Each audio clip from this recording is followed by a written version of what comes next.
Hello, boys and girls. Welcome to your next math lesson for the week. Just like yesterday, I'm going to hold up our number cards and you are going to say the number that you see on the card. Here's your first one. Good, the number 8.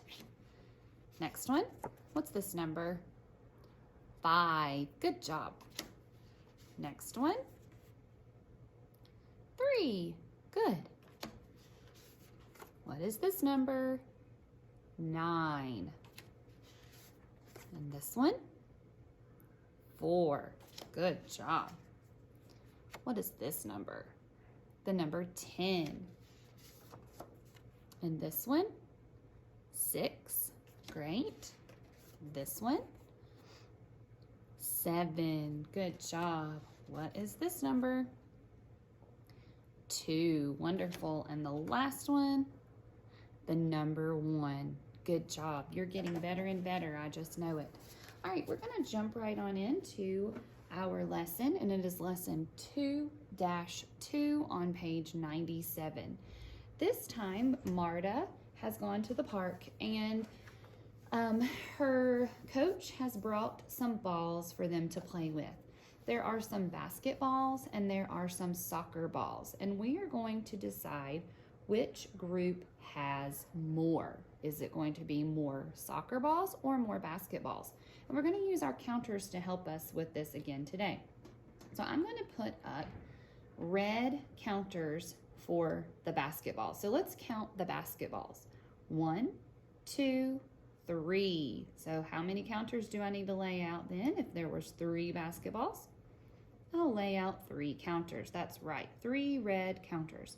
All right, let's count the soccer balls. 1, 2, 3, 4. 4 soccer balls. So let's lay out 4 yellow counters. All right, the question was, which group of balls has more? So by looking at that, which group would you say has more? The red or the yellow? That would be the yellow, and those were the soccer balls. So there are more soccer balls. All right, and it wants us to say, how do we know that there were more yellow than red? How do you know? What's something that you could do or to think about to know that there were more yellows? Think about that for a second. If you said because this line goes out longer, that would be a good answer. Or if you said that there's only 3 that get to be matched up and 1 alone, that would be another way to know that there are more yellow counters. All right, let's go on into the inside of our pages. And we have some more lines to draw today and circling to do. So this one has been done for us, but let's talk through it. We are matching up the different types of balls, and we're trying to decide which group has more. So let's go ahead by drawing our lines from the tennis ball to the footballs. And did we have enough to match up all of those tennis balls? We didn't. We ran out of footballs, didn't we? We only had 2 footballs down here. So by looking at these groups, which group has more balls in it? That would be the tennis balls. And can you explain why or how you know that there's more tennis balls? Well, just like on the front page, there are no more footballs to match with. We ran out of footballs, didn't we? And the line goes longer with those tennis balls. And we know that if you just even counted 1, 2, 3, 4 over here, or 1, 2 for the footballs, we know that 4 is a bigger number than 2. So those are all different ways that you can explain why there are more, or how you know that there were more tennis balls than there were footballs. All right, let's go over here and look at the bowling balls and the hockey pucks. We're going to draw lines from the bowling balls down to the hockey pucks. And do we have enough bowling balls to match up with all of the hockey pucks? Oh, we ran out, didn't we? So there's 1 hockey puck down here that doesn't have anybody to match with. So by looking at this group, which group would you say is more? Is it more bowling balls or are there more hockey pucks. There are more hockey pucks, aren't there? So you're going to draw your circle around just the hockey pucks this time. Okay, let's look over to the inside of our work pages now. This time we have some baseballs and a golf ball. So let's match up the baseball to the golf ball. All right, do I have any more to match up? No, I don't. I only had that one golf ball.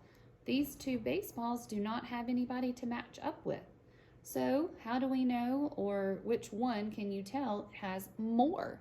Which group has more? If you said baseballs, then you're correct. So you're going to circle those. There's only one golf ball to match that with. No more golf balls left, so there's no more to match. So we know that the group that still had more left would be the group that is more or greater.